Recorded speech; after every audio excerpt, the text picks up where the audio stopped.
Hey, Steve. Yeah. You work on Pro Tools? I do. I work on Cubase. You do. But you have clients in Germany that also works on Cubase. That's part of what started this whole conversation between us. I know. A willingness, an openness. An openness. So what if I show you some features in Cubase that might convince you to start working with Cubase? My openness would be opener. There you go. I think today's the day. Right now. Right now. Open. Let's do it. Okay, Steve, let's start with feature number 1 called VariAudio. So you know about Melodyne? Daily. Same type of thing. Yep. Pitch correction. Okay.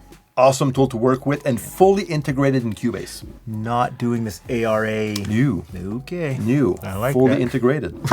Okay, so That's quite the no. No. new. Okay, so I have this vocal, double click on the event, and in the lower zone, once I activate VariAudio, this is what I get. Look at that.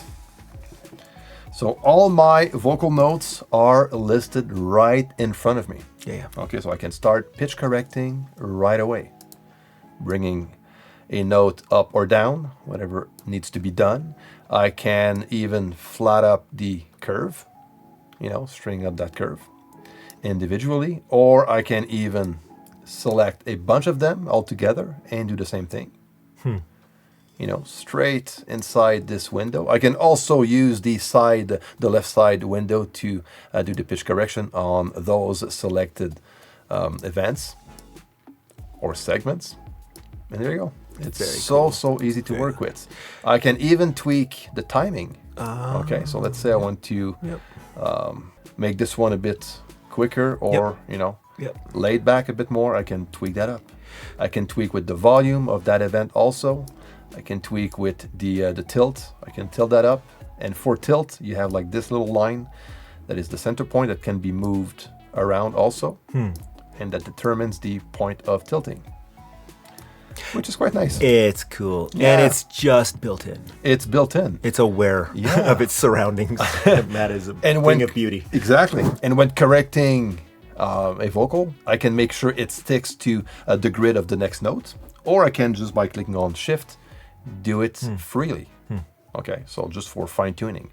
Because it's not all the time that I want it to be straight locked to the note. So let's listen to this briefly. Seize the day, don't let those dreams all fade away. So let's say, it's a pretty good singer. So He's a real good singer. Don't have a lot of work to do on this one, but I can Should have tweak brought stuff you some files. So look at what I did here. I just split that segment in two. This is also very good if you want to keep the pitch correction pretty natural. Don't let those dreams all fade away. Nice. So, very easy to work with, so flexible. I can even select all of them all together, if you want to go do it this way and use like I told you earlier, use the correct pitch on all of them.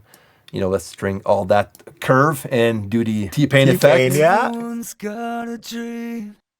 At least you know you're where you're supposed to be. Which is definitely not where he was going with Brings this. out the emotion. A lot. And something actually pretty cool, is that you can create MIDI notes with that vocal if I want to, and there you go. Amazing. And now if I look at the bottom of my, Amazing. there you go. I have those notes out of the vocal. There you go. That's VariAudio. Not too bad, eh? So far, so good. So far, so good. Yeah. Okay, let me show you the next one. Okay, direct offline processing that I'm pretty sure you don't have an equivalent in Pro Tools. Okay, so I have this bass amp track. Okay, so on this track, I have an amplifier, a bass amp, a compressor, and also an EQ. All right. What I want to do is instead of inserting those effects as insert plugins, I want to print them directly on the file itself. And what I can do is to select the audio event, click on F7. This will open the direct offline processing. So meaning that I can add processing without having to insert plugins. Okay, so it's going to work in the background.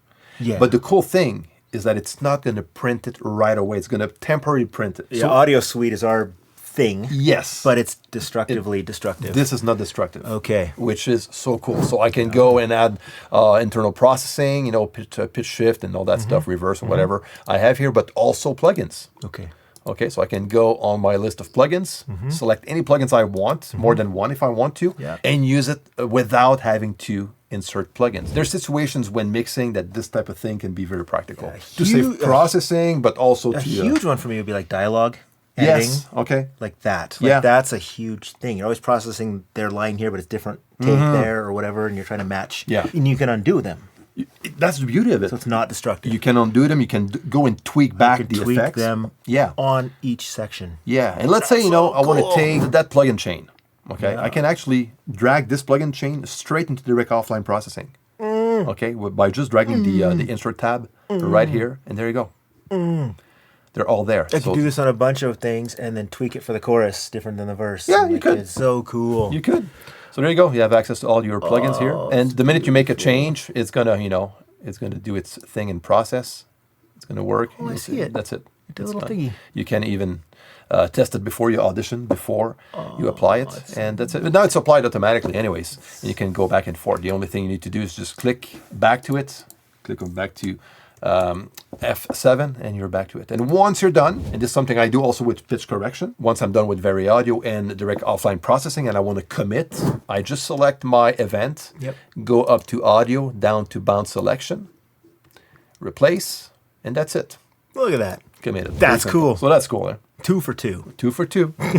Okay, the next one on the list, okay, is the control room. I'm telling you, this is very, very cool. It's on the right side of the project window. It's also on the right side of the mix console. And this is a monitoring tool in Cubase that you can use to it's like a console It's like monitoring. exactly. So this is where I insert some monitoring type plugins, like room correction plugins or an Okay. EQ for my headphones. You know, so when I'm using headphones, I can activate that plugin right from the control room. So this way, it doesn't affect my mix when I bounce my mix. It's just what you're hearing. Exactly. That's Cool. it. It's only for my monitoring. That's it. Nothing else. Okay. I even use Session Wire, a plugin, to send my signal outside Cubase for OBS, like we're doing right now, because we're recording this video with OBS for the screen capturing. So the audio that comes out of Cubase goes straight into OBS without all the following processors. So cool. Okay, so that's why it's the first in line. So I have also supervision. I also have tonal balance control, you know, for monitoring and stuff like that. Yeah, so it's a very cool tool to work with when mixing and also when recording, because you also have access to Q mixes. Okay. Okay, which is going to lead me to another very, very cool feature is, because I'm going to jump into my second mix console. You have more than one I have thing. more than one. So I have one that I customize for recording only. You have more than one mixing thing. I have 4 of them. You have 4. How many have you? Barely one. Look Barely one. look at your. Yeah, we have 4. Okay, so this is my recording one. So I have my Q tab open in the mix console. Okay, so I have 2 Q mixes right now. The second one is the one I would Okay, wait. use. Hang on. I'm still fascinated by this multiple mix thing. So it's the same mixer, Yeah. but it's just a different view. Yeah, because, you know, I have like, on this one, I wanted to have my inserts, like my inserts by my input buses, always visible. Sorry, everybody. We're just adding another feature to your video right now. That wasn't planned, by the way. No, this is amazing. Okay, so compared to my mix... So it's just a different view yes. of your mixer. Yeah, I actually did a video last week. Oh, you do. Talking about you this. Do videos. Yeah, I know. You're going to have to start watching my videos. Let's not get crazy. I have my limits. I deal with you at breakfast already. Which that's a lot on its own. Eh? So, for example, what I can do is to set a full customized mix for you only, Yep. which is different than mine. Yep. Okay, I have like instrument buses. Yes. Where all of my instruments are going to end up, all Yep. my tracks are Yep. going to end up in. So I'm going to take these ones and I'm going to send them right into QMix 2. And there you go. Okay. So if you want less bass, no problem. It's going to Yep. bring that down a bit for you. Yep. and you want more guitars or Obviously. less keys and Definitely. a bit less vocals or No, whatever. no, more vocals. Yeah, because you're singing. Yeah, Let's I'm go with trying. more vocals. Drums. What about drums? You're playing drums? I'm playing drums. Yeah, crank them. Let's go. So you have now your own mix. Yep. Okay. Yep. So what I can do in the control room, I can actually monitor your mix because I have access to my mix, which is right here, and also Q1 and Q2, which is your mix. That's so. Okay. So if I click on listen to your mix, Those drums. and now So my many mix.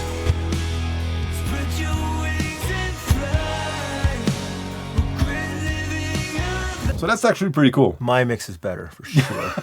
Those drums are. On top of that, Hard-hitting. what I do with Q mixes is I set that up as reference track monitoring, basically. Ah, so so when I just sitting mix there. and master, Yep, yep. I have one set up to Q1. So one channel in my session that has a session wire plugin. I actually made a video on that months ago. I'm going to link it down below. And I use this plugin to go from my Amazon Music app straight into session wire, which is inserted on that track. So it does play the music from this plugin, and you can see the signal Yeah. from that channel. That channel goes nowhere. Okay, it doesn't go to any Only to the Q thing. Only to the Q thing. Yeah. Okay, that's it. Okay, so I have this signal right here, and I can monitor it from Q1. Nice.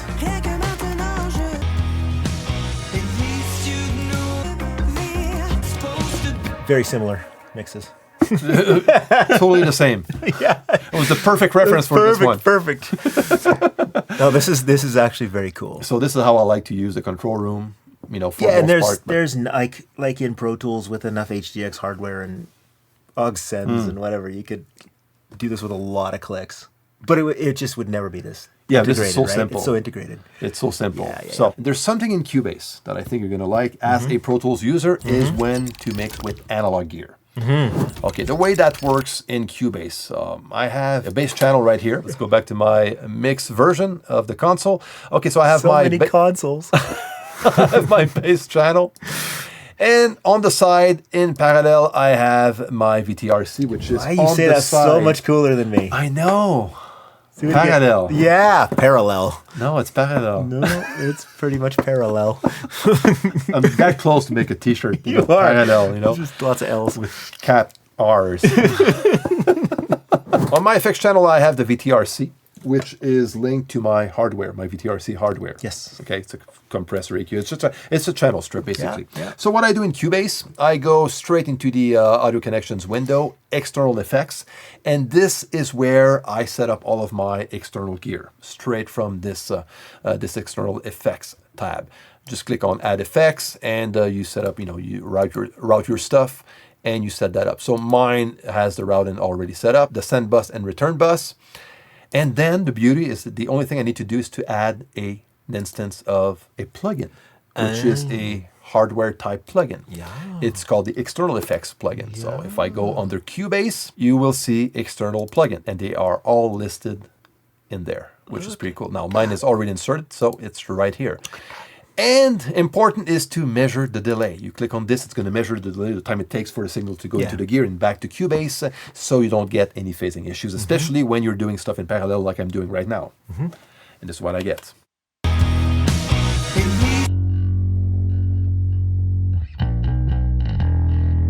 So that's the signal coming from the hardware only. And this is combined with the original signal.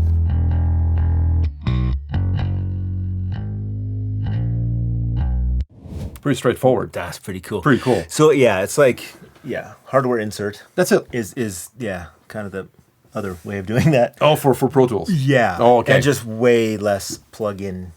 Because I don't know, feeling, I right? never worked with Pro Tools with hardware. but again, so. everything's just integrated. Like you've got your send and return, Yeah. like right there. That it. alone, and then you can use separate output than input. Like it doesn't have to all be in a perfect line. Because for me, it's like if I go out 3 and 4, I have to come in 3 and 4, and it's like Oh, yeah, I can do whatever I want. Yeah, there's not a matrix No. like this. So it's cool, eh? Yeah, it's very cool.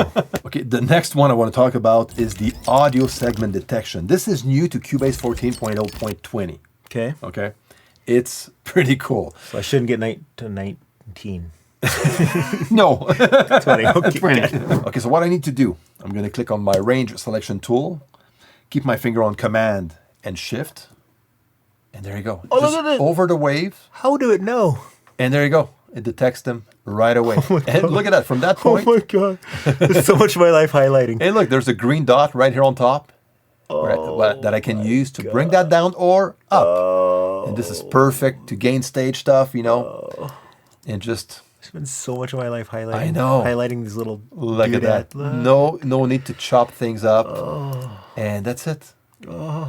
It does it in a very, very easy way. Look at I that. want- Clip gain automation Yes.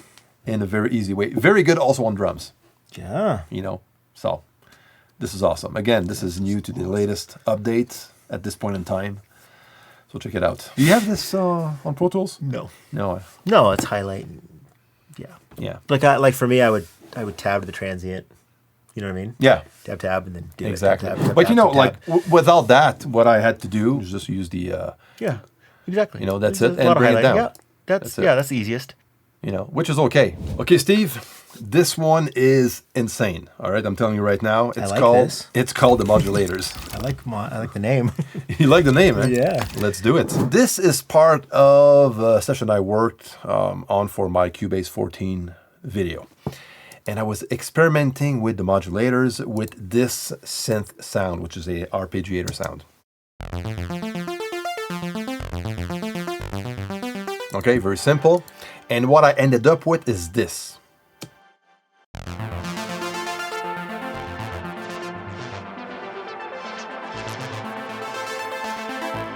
Okay, you know, there's lots going on There's here. lots going on. Okay, so this is called the whole new modulators. sound. So that was possible using the modulators, which are a way to control a lot of different things inside Cubase, like channel settings, faders, panning, and stuff like that, EQ, filters, plugin settings also, which is powerful, and not only stock plugins from Cubase, but any types of plugins. Okay. Third-party plugins, doesn't matter. Yeah, I don't have one of these. I don't think you do. Okay, but if you follow my advice, you might will soon. If I switch to Cubase, do I have to watch all your videos? Yeah, my videos and Dom's videos. Dom. Oh yeah, Dom. There you go. I got a way out. You got a way out. You have like access to an LFO, an envelope follower, a shaper also, an envelope shaper, step modulator, even the macro knob, which is pretty cool. All that to control any types of parameters. Okay, so for example, what I did on this one, I have an LFO controlling the synth resonance filter right here. Okay, and I have a second LFO that is way slower this time, and this one is controlling the cutoff of the same synth. And I have a step modulator, which is going to control the panning of that virtual instrument channel, left to right panning. So it does it with kind of a step type of thing going on. And I have also a bunch of plugins, okay, that are connected to the macro knob. Okay. And the plugins are the studio delay, the shimmer, which is a reverb inside Cubase, and also the volume plugin inside Cubase also. So the first connection is controlling the delay feedback. Okay, you can see it moving right away. Okay, goes up and down. The second connection controls the fader of the fader plugin. And the third one is controlling the mix, the wet dry mix of the reverb. So it's been controlled all by the same macro knob. And right now the macro knob is controlled by my second LFO on top of that. So the second LFO on top of controlling the filter cutoff of the synth controls also the macro of this modulator. Okay, so I'm just going to bypass it for now. And if I do it manually,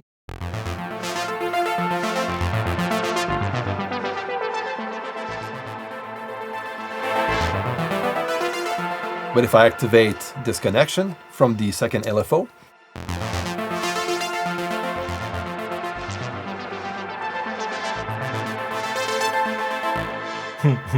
okay, and on top of that, on that channel, I have this EQ, just one band EQ, that is going nuts right now. This one is the mod scripter that controls this EQ with this type of shape that I took from a preset inside this this modulator.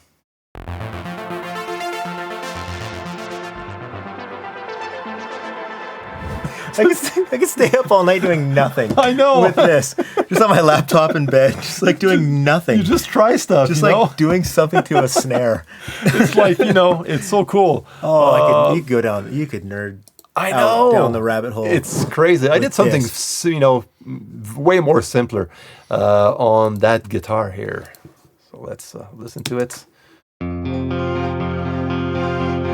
So originally, that's the guitar. Very simple.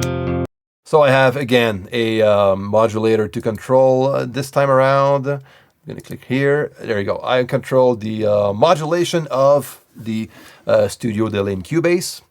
And I have a step modulator that controls the mix knob of Shimmer, which is the same reverb we've been using on the previous example.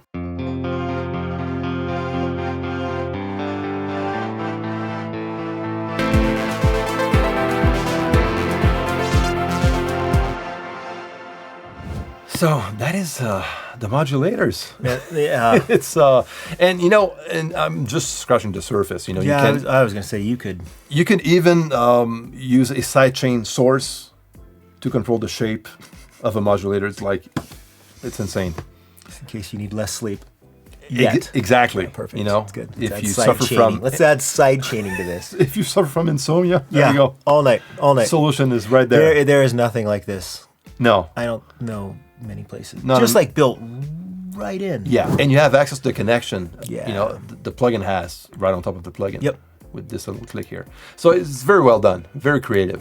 Okay, Steve, one big challenge when you try another DAW or another software, it could be a video software, is key commands, shortcuts that you're used to. I legitimately say bad words that I didn't know I knew. Yeah. When I won't do the thing I just want it to do. Like, When I switched from Final Cut Pro on the video editing software to Premiere, same. it's like I had to reprogram all of my Yes. keyboard Lose shortcuts your I was mind. used to. Yeah. Just trying to get something done. So there's something cool in Cubase that can actually help you out. I like help. Okay, first of all, if you go under Edit and go down to Key Commands, you will have the list of all the commands you have access to in Cubase. And you'll be able to find most of the commands you're used to in Pro Tools. Yeah, you just got to learn the new name for it. That's like it. the other word for the same thing. Yeah, and then you can reassign That's them it. to the keyboard shortcut you're used to. But you can also, on top of that, create macros, which are a combination of a bunch of commands together. Okay. Which is so cool. So I have like a bunch of them down below. So I have one for my manual de-esser, which is going to split the audio event, and then it's going to bring down the audio by doing clip gain and stuff like that very fast. So one click and everything is done. Okay.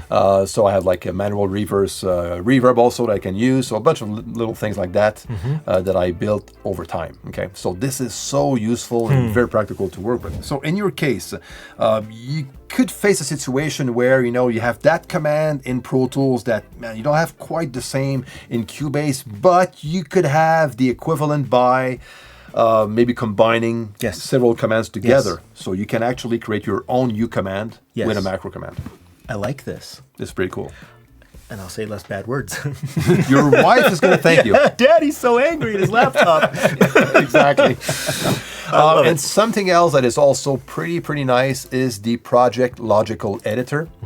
Okay, so under Project Logical Editor, I'm going to click on Setup, and this is how it looks like. It's another way to create custom commands, which are a bit more in depth than the macro commands. Okay, so for example, I have let me just apply that. I have one that I use to create channels in a session, and I color code all of my tracks, so my drums are in blue and guitars in orange and so on and so forth for all different types of channels. So if I go down Dude, to background vocals are orange.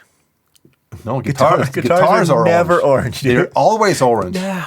You know how that happened? How do they let you do this? That's because Jamie, the guitar player I worked with for years, had an orange amp that we use in the studio. That's wrong. Jamie's wrong. So I just I don't know this in Jamie, my but hand. I don't care for his colors. So from that point, just say cut Isn't that funny? my guitar's orange. Doesn't sound like our podcast. I know. I Sorry, know. go on. Okay, Logical Editor. Go to Apply Preset. All right. And then these are custom. So I have one to add my channels. I'm going to click on Apply Preset, and there you go. So now if I write down D dash and for drums, and let's go with the snare, and I want to add 6 snares. My kind of mix. There you go. Now they're Okay. all blue Okay. right away. The minute I So create this is them. like deeper than key commands. That's this is the like deeper, system level. That's deeper than macros. business, yeah. It's the Project Logical Yeah. editor. There's also a project editor for MIDI. Okay. Which is something else. So, but again, I can do so much more with that. This is just an example of stuff you can do with the Project Logical editor.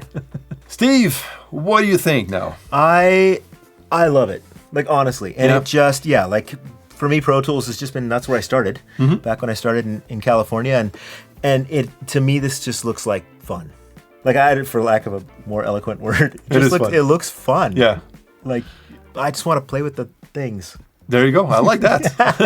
And fortunately for you, Steve, and for anyone watching this video, Steinberg is having a major sale, selling Cubase 14 with a 30% off discount for all upgrades, updates, and new versions.